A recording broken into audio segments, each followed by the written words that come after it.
Hello, young professionals. Welcome back. This is your certified career coach, Alisa Berryhill, and welcome to the final part of our Mastering the Art of Resume Building series. In this final part, we will cover the last few components of a resume to tie it all together. We will be covering the skills section of your resume, work experience, and most importantly, applicant tracking system. Before we get into the final part, please stop what you're doing to like, subscribe, and turn your notifications on for more career development strategies and opportunities. So far, we have covered so much as it pertains to a professional resume. So far, we have covered your professional summary, your contact information, and your education. So there's so much more to look forward to in this final part just to tie everything together. And to start off, we're going to start off with ATS, which is Applicant Tracking System. So you're probably wondering, what is ATS? It is an applicant tracking system. This system is a software that automates the recruitment and hiring process. It helps employers manage job application and streamline the hiring workflow by organizing resumes, tracking candidates, and facilitating communication. ATS is crucial for handling large volumes of applications efficiently, improving collaboration among hiring teams, and ensuring compliance with hiring regulations. So this is something that most employers are bound to use. This tracking system really weeds out those bad resumes, and some resumes aren't necessarily bad, it just doesn't contain the information that is needed or that the employer is looking for, and those are specific keywords. So we're going to go over and we're going to cover those specific keywords going into the skills section of our resume. So let's talk about skills on a resume. Now, your skills on a resume refer to your specific abilities and proficiencies that qualify you for a particular job. Tailoring your resume with the skills required for the job you're applying to can enhance your chances of being noticed by recruiters and employers. So let's look at this job description for an administrative assistant. In the overview, it states we are seeking a highly organized and detailed-oriented administrative assistant to support our team in day-to-day operations. The ideal candidate will be proficient in administrative tasks, possess excellent communication skills, and thrive in a fast-paced environment. Looking at this job overview, I'm going to give you a second to just think about the skills that you think you need to list on your resume to tailor it to that job overview. Keeping in mind what an ATS or applicant tracking system looks for, some things that we want to list on our resume based off of that job interview is our organizational skills. This showcases your ability to manage tasks efficiently, maintain order, and keep track of multiple responsibilities.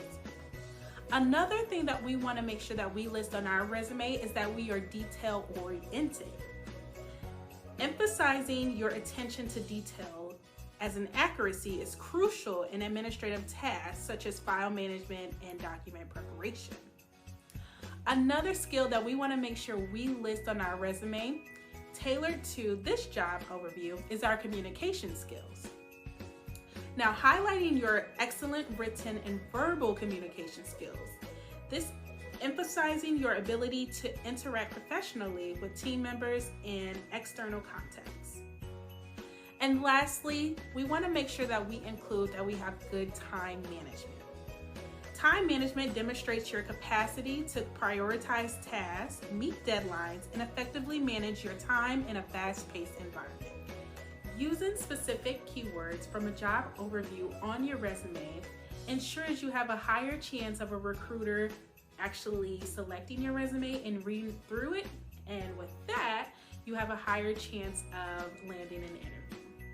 Another tip that I want you all to take away from the skills component of your resume is that it essentially demonstrates your suitability for the job, and it highlights what sets you apart from other candidates.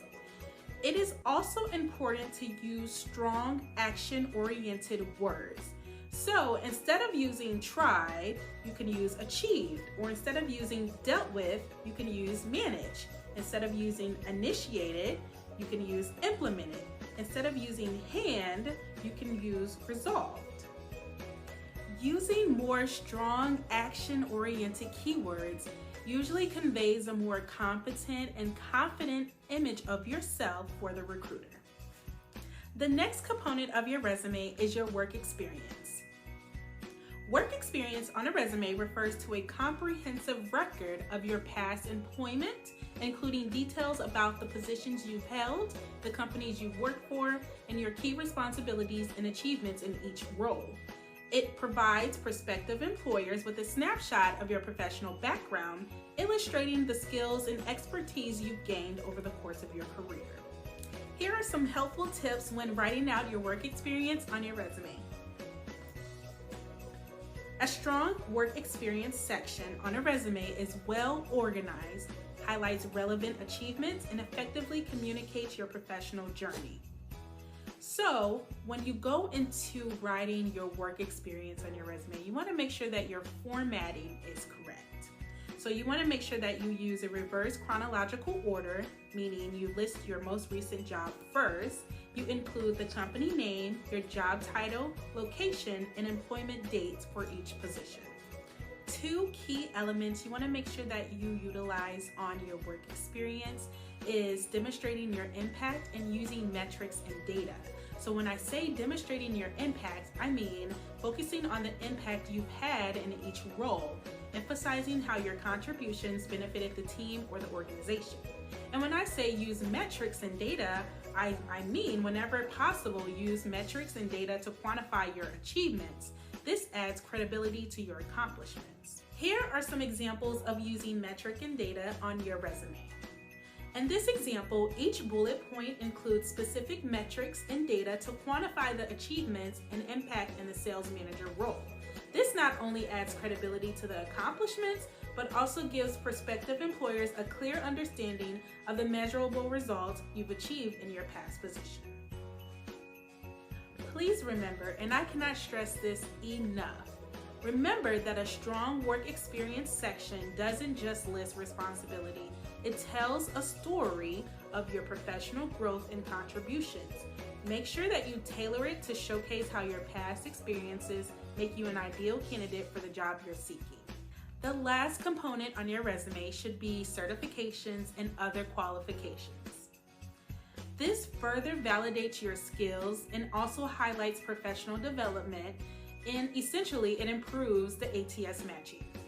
All right, young professionals, this concludes the 3-part series of Mastering the Arts of Resume Building.